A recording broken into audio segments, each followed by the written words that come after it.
Well, brother, I think it's that time of the year again to do a rumor recap video right before the next Apple event. I don't know, Frankie, I'm kind of trying to take a break on all the leak videos. Dude, isn't that like your whole channel? Why would you stop doing that? Well, it just feels wrong when all the leaks end up not happening anyway and you can't really trust those guys. It feels like they're making stuff up half the time. Well, by not talking about the leaks, you're actually letting all of the other channels that talk about them carry on the stories further. So you're actually letting more people fall for the leaks by not talking about them. Wait, what? I don't... Come on, Drew. We all know what you really, truly want.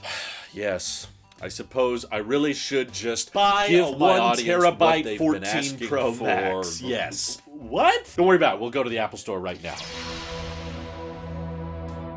So just as a reminder from the beginning, Worldwide Developers Conference is primarily a software-focused event, and if you want to trust in the leaks and rumors, we're completely throwing all the software out of the event, right? Everyone's saying that iOS 17 is going to be kind of lackluster because all the software development went towards the new headset. iPadOS 17 is going to change, like, nothing because it would require iPadOS to do something, which isn't a thing. Who cares about macOS? Who cares about watchOS getting a slightly tweaked home screen, or maybe it's gonna have folders or something? Who cares? All people want to talk about with WWDC is all the rumored hardware. Apple's teasing it left and right. They're saying it's the start of a new era. If Apple says it's the start of a new era, right? That basically confirms that we're getting a headset. There's no other way you could interpret that. And of course, all of the invite images have all of these refractions and fancy light AR demos. Apple's never used AR demos in their invites before, right? This totally confirms the headset is real, and they're inviting way more people than usual. Some people that have never attended WWDC or haven't been there for years, and there's cryptic tweets going around from the creator of No Man's Sky. The creator of Oculus is saying the Apple headset is going to be amazing. We're seeing references within the iOS App Store code to XROS, or is it 10ROS, or is it 10R Pro OS,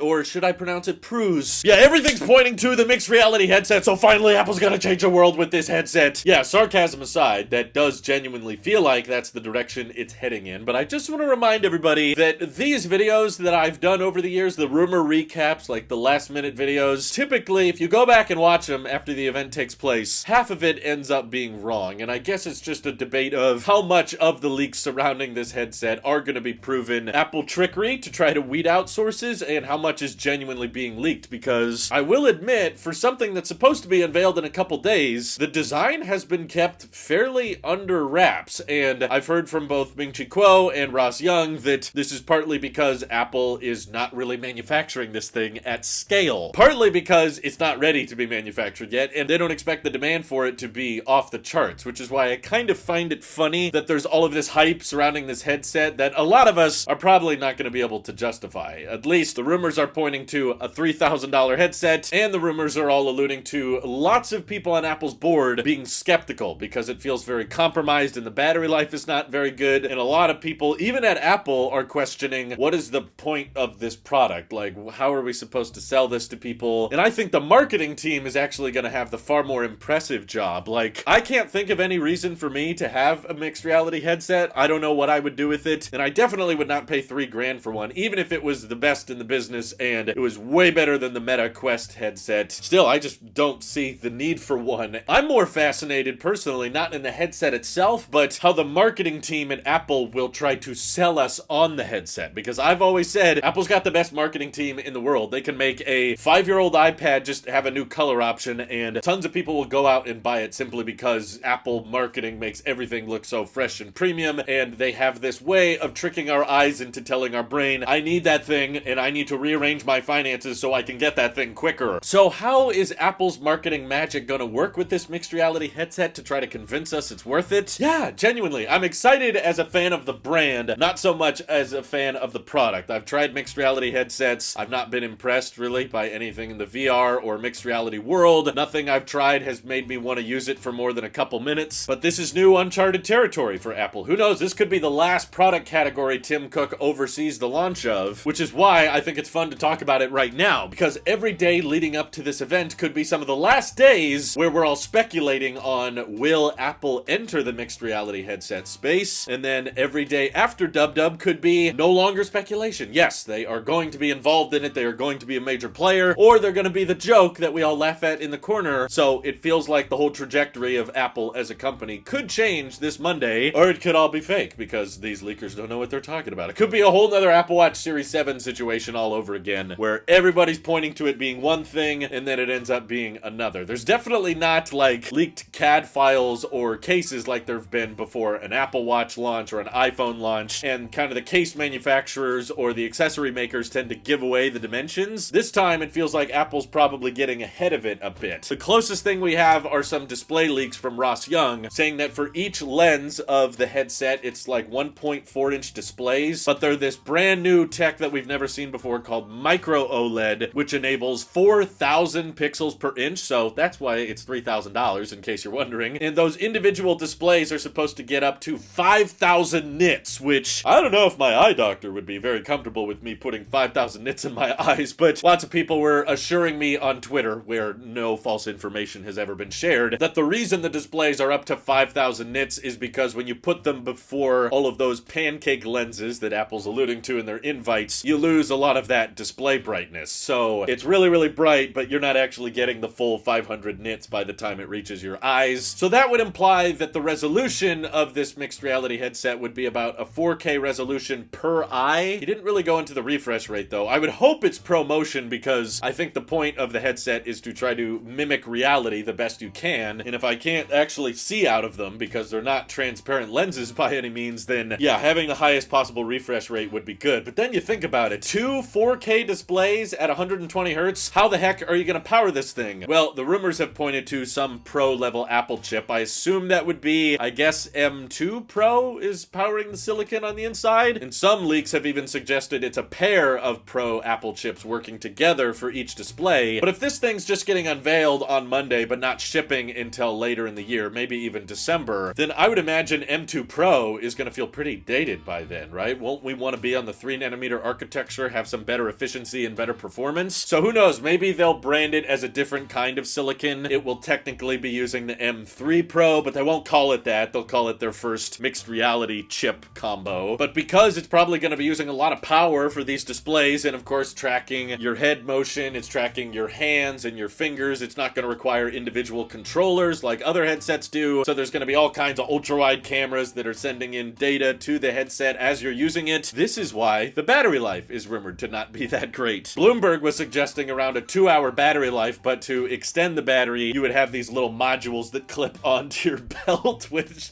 I still have such a hard time believing. There's lots of leaks surrounding the headset that I'm just like, no way. There's absolutely zero chance of that happening, and I could be wrong, but especially the parts of the leaks and rumors that say they're gonna put like a display on the outside just so that you can see the user's eyes on the outside of the display. Like, what the heck are you guys talking about? For one, because it's a flat display, that wouldn't look right. I don't care how high resolution or how good the brightness was on the outside screen. Putting the eyes on the outside would just look stupid. And on top of that, I think the best bet for a mixed reality headset is to look the way our sunglasses do. You know, they're just kind of a neutral black color, just like the bezels of all of our best Apple products are black, and they just kind of cut off the visual of your eyes. You don't need to see the eyes when you're wearing a headset or if you're wearing sunglasses, you know? So I feel like if they want the mixed reality headset to be even remotely fashionable and look somewhat cool, for one, they definitely need to have a cutout for the nose. If you try to do the big oval thing, you just end up looking stupid. And no, you don't need to have displays on the outside showcasing my eyes. We don't do that with sunglasses. It's not fashionable. It would also drive up the cost. It would reduce the power consumption, and you would look like an idiot. So that part of the rumors I definitely have a hard time believing. But of course, if you're not interested in the $3,000 headset, Mark Gurman is still telling us to expect several new Macs. I don't know if he means a couple or literally like several, but the biggest one, of course, is the 15-inch MacBook Air. Not that interesting, in my opinion. You know, just picture the M2 MacBook Air, but bigger. This one probably will still have the M2 chip as well. But honestly, I'm gonna tell everybody not to buy it. I can already confirm that because I can just cut to the chase. I can see the future, and I can tell you that buying a certified refurbished M1 Pro 14-inch MacBook with mini LED, with ProMotion, way better microphones, way better speakers, way better port selection, and it will probably be cheaper than the 15-inch MacBook Air. Plus, it'll have a faster processor or anything. That 1-inch is not worth all of the compromises that will come along with the 15-inch MacBook Air. I honestly don't don't think there will be a big weight savings at the end of the day. What usually helps people with portability is the dimensions of the laptop itself, not the total weight. And the 14-inch MacBook Pro just has a slightly smaller display and a way better chip, way better display, way thinner bezels, and way better speakers. And it will probably be cheaper and come with more storage. So that, I think, is the overall better value. What the other Macs are, though, I mean,